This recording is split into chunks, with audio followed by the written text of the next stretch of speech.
Very good evening to you. I am Mark Seal with your Lime Sports World. Craig Brathwaite is playing in the third test against hosts New Zealand, which started a couple hours ago. Craig replaces Darren Bravo, who was ruled out after taking a hit yesterday in the nets. Brathwaite is being his usual careful self. He's on 22 as the Windies are 51 for 1 after being sent into bat. Kieran Powell is the batsman gone. He made a 26, while Kirk Edwards is there with Brathwaite on 2. Now the West Indies also decided on 2 other changes. They went in with 2 specialist spinners in Sunil Narine and Veerasamy Permaul, the former replacing Shane Shillingford, while the latter has come in for Shannon Gabriel.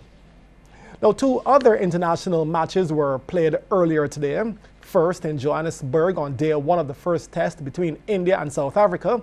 India batted all day for 255 for 5. Virat Kohli top scored with 119. Then at the neutral venue of Sharjah for the first one-day international between Pakistan and Sri Lanka, Pakistan scored 322 for 5 in their 50 overs. Mohammad Hafiz made 122. Sri Lanka responded with 311 in 49.4 for Pakistan to win by 11 runs. In netball, January 18th next year will be a significant date in local netball as the Barbados Invitational Fast 5 tournament will introduce a semi-professional approach to this game. CBC's Anne-Marie Burke reports. The 9 teams competing in the inaugural Barbados Invitational Fast 5 netball tournament drew for their team placing and zones at the Ministry of Sport in Hackett Hall. It was the occasion of the official launch of the first semi-professional netball tournament, set to be played on the weekends of January 18th and 19th, 25th and 26th at the Netball Stadium and Wildy Gymnasium respectively. The Fast 5 game, as you know, is played internationally by the top 6 teams in the world.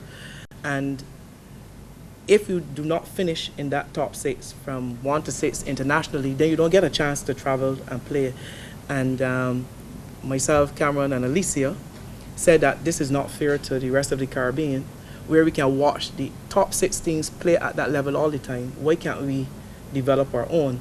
And then we started to brainstorm and we look at the possibility of making it attractive enough, not just playing because we want to enjoy the game, but at the same time, we wanted players to feel that they can earn something from playing the sport. A number of private entities, along with the Barbados Tourism Authority and the National Sports Council, are on board. The tournament is being played under the auspices of the Ministry of Sport, Youth and Culture, and Minister Stephen Lashley says it is a breath of fresh air for local netball. I believe that this is certainly inspiring. The nature of the tournament itself, it is a faster component of the game, and of course you would have heard that this is quickly building up to be one of the new innovations for netball internationally.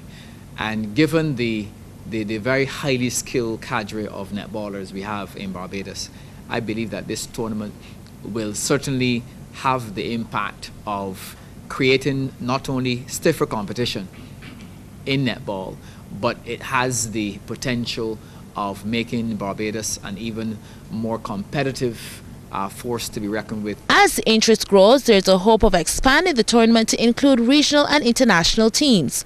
For now, the 9 teams competing in the inaugural edition will have their eyes set on a handsome prize. Anne-Marie Burke, CBC Sports. Thanks, Anne-Marie. And the BIFNet winner will take home a handsome prize, $15,000. Second will get $10,000 and third, $8,000. Following up on the successful performances at the Criolla Cup and the Commonwealth Games in Puerto Rico and Malaysia respectively, CBC's Anne-Marie Burke has been speaking to the weightlifting coach, Andrew Callender, and also his charges on their success.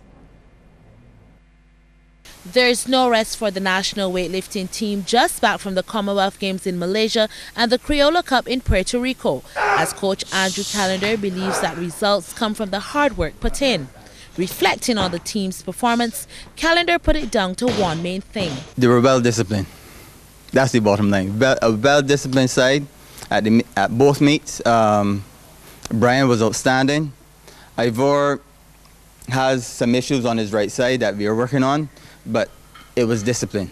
Chad Blackman spoke of his bronze medal performance. Clean and jerk is my hardest lift, but I got the first two pretty easy. But the third one I wasn't that confident, so I ended up dropping that one. The snatch was fairly easy to me. It was easier than training. I got the first two easy, but when I got the third pull, it received at top, but I banged my wrist and it fell behind. Also taking bronze in his category was Brian Best, who fought through a shoulder injury. In Malaysia, after going to therapy for about a year, we thought it was all good. And then I dropped the snatch back, and it hurt the same shoulder and down to my tricep. So coming into Puerto Rico now, I was really injured. So the coach was really feeling for it. That's why I didn't really go to very high weights. Bringing home the golden hardware was former Commonwealth champion Ivor McNee, who says despite his first place finish, he has a lot more to strive for. I'm in good shape. I think I'm going to see the chiropractor, more regularly. Try to get out little niggles and stuff. Try to get the bones, in right order. So, in the next 7 months or so, I'm going to train hard. And I want to say train hard, and on the day I'm healthy, could expect good things. The team now faces a busy schedule in 2014. Well, next year is going to be a hard year for us because we have Pan Am Championships in May, then you have Commonwealth in July and CAC in November. Okay, so it means that we're going to be training in and out. So as soon as we finish the competition, we've got to go straight back into top training on to the next competition. The trio would have ended the Criolla Cup second overall and will be looking to be tops come next year. Anne-Marie Burke, CBC Sports. Now, during CBC's 50 years of existence, the Corp has employed a few national basketballers. Well, tonight, CBC's Melissa Farley puts the spotlight on one of them in our ongoing anniversary celebrations.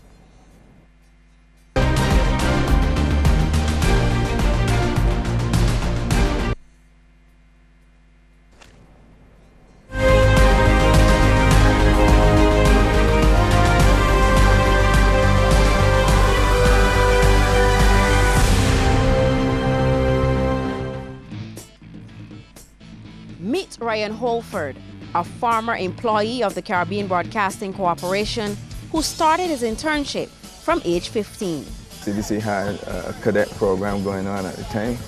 In fact, I can remember some of the others who would have been around. Well, actually it was probably a little bit older, maybe like 15, 16. I remember like KMR Jordan and Wendy Burke and Lizanne Simmons.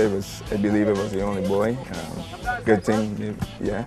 But yeah, that was a lot of fun, and that was how I actually get introduced to the aspect of journalism in a little bit, because my mother actually works there, But it was a great time. So I owe a lot to the guys like Andy and Pearson, Sylvester, Mark. They all give me their time, and it was a great feeling. Doing live commentary, I did live commentary while I was still at St. Michael's School. I remember doing a game when Jamaica played Trinidad. That was my first time in live commentary. In fact, the same Van Ward might have been there and actually been the person on the put the headphones on me. I remember getting the headphones on and the counting down and telling me, okay, you're coming now, you're coming live. And I start off.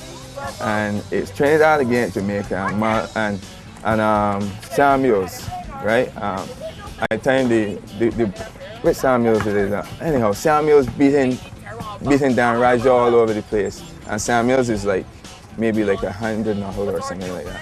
And the commentary comes to me. And the first thing I say is, because the other is that Samuels was out for naught. And the man beating boy, and I actually hear this thing, and I'm like, oh my gosh, this I just really say, And I remember sweating and things, and I actually got through that one, because it was the other opening partner who had me a knock. But that was something that I would never forget. I had some good times at CBC. With a distinct love for basketball, Ryan, another national player, will do it all over again for his country. There's nothing like representing your country, especially when you're in a foreign land and then you hear the national anthem. Actually, it's the same to you, you can't believe. We at the CBC continue to appreciate the sporting contributions from past and present colleagues who walked proudly with our national flag.